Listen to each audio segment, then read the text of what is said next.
Nah, pada pertemuan yang keempat, kita akan membahas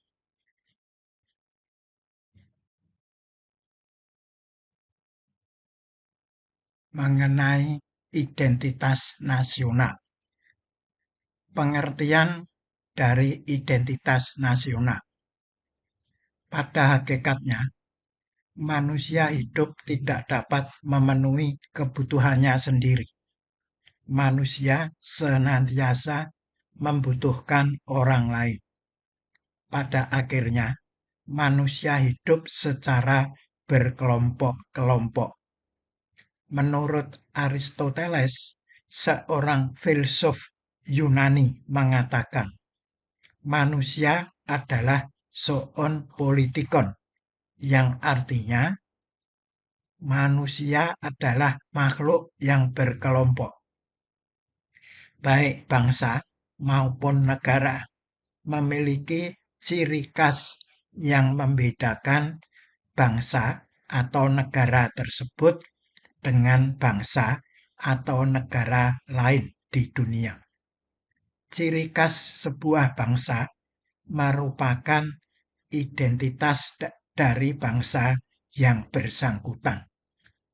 Ciri khas yang dimiliki negara juga merupakan identitas dari negara yang bersangkutan.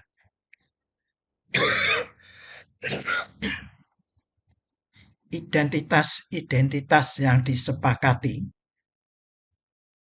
dan diterima oleh bangsa menjadi identitas nasional bangsa.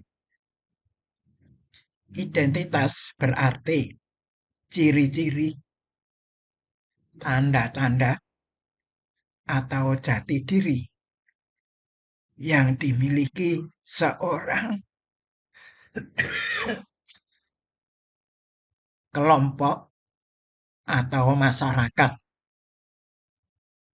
atau suatu bangsa, sehingga dengan identitas itu bisa membedakannya dengan yang lain. Sedangkan nasional merupakan identitas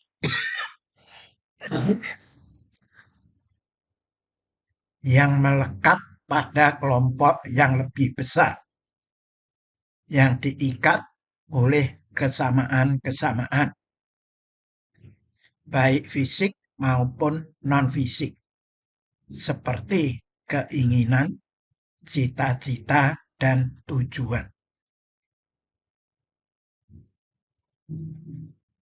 B, yaitu unsur pembentuk identitas nasional.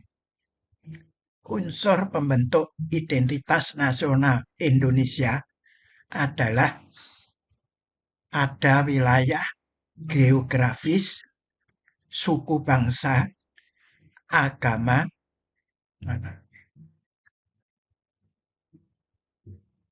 kebudayaan, bahasa Indonesia. Proses berbangsa dan bernegara.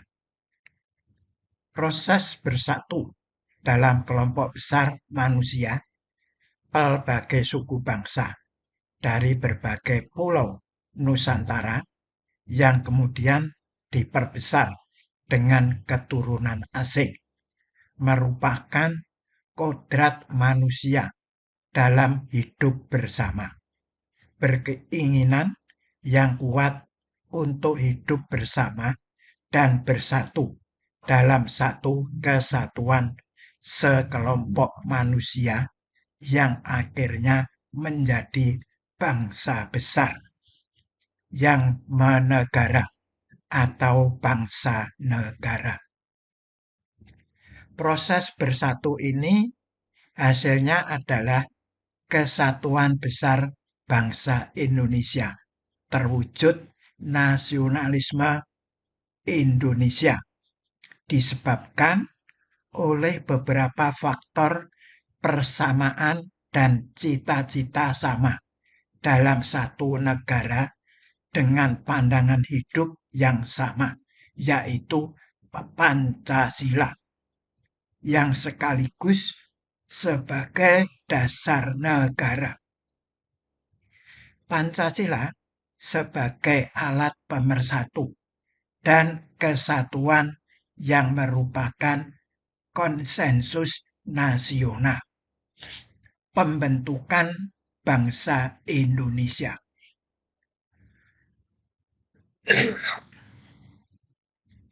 Dengan adanya Sumpah Pemuda tanggal 28 Oktober 1928, maka jelaslah bahwa bangsa Indonesia bangsa yang menyatu dalam negara atau bukan bangsa alami yang sering disebut bangsa negara.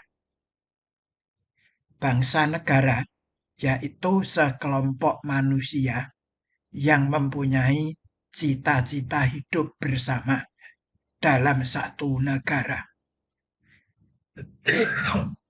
Jika bubar negaranya, bubarlah bangsanya, maka membutuhkan semangat persatuan dan kesatuan.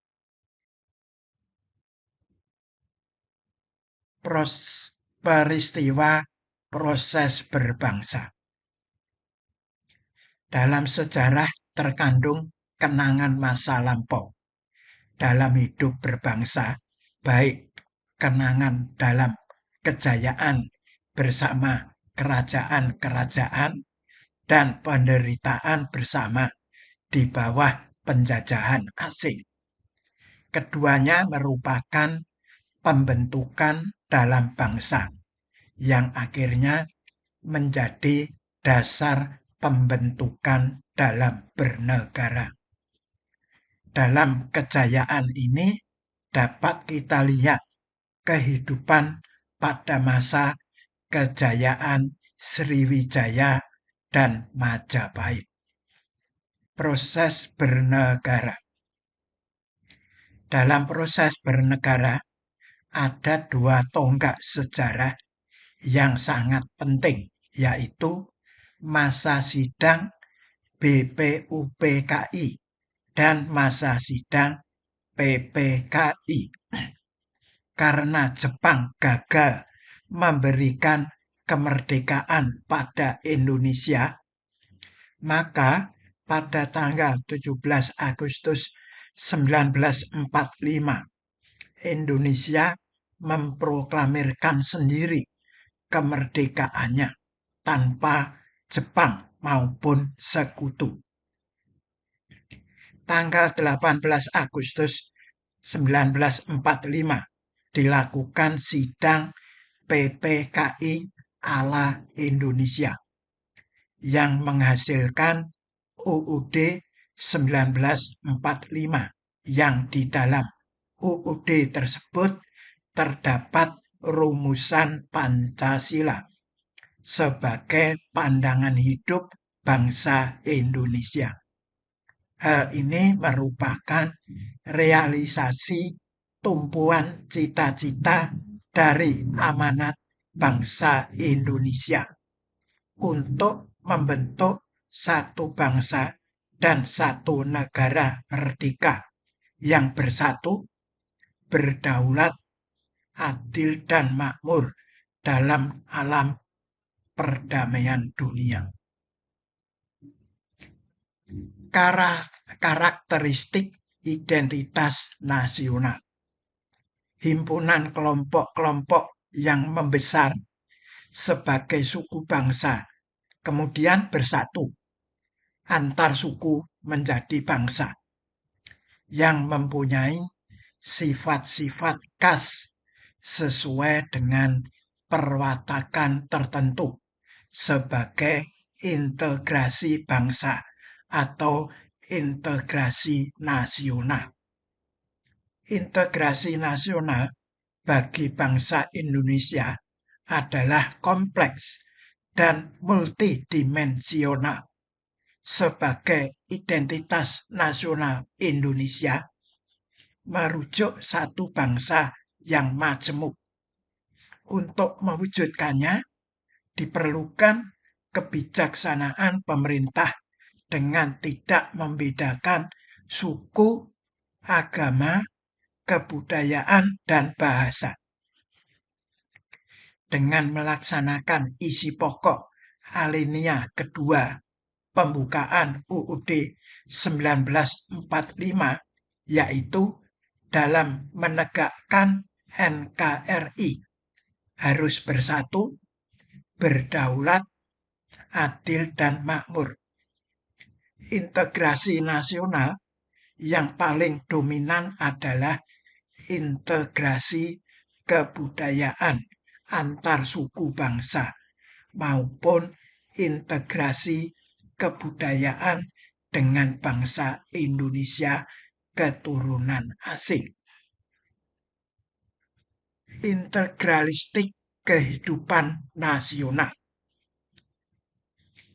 Negara Indonesia yang berdasarkan Pancasila intinya adalah kekeluargaan dan kebersamaan, termasuk negara yang beraliran pikiran integralistik, yaitu negara integralistik dengan ciri-ciri tertentu yang disebut dengan integralistik Indonesia atau integralistik Pancasila.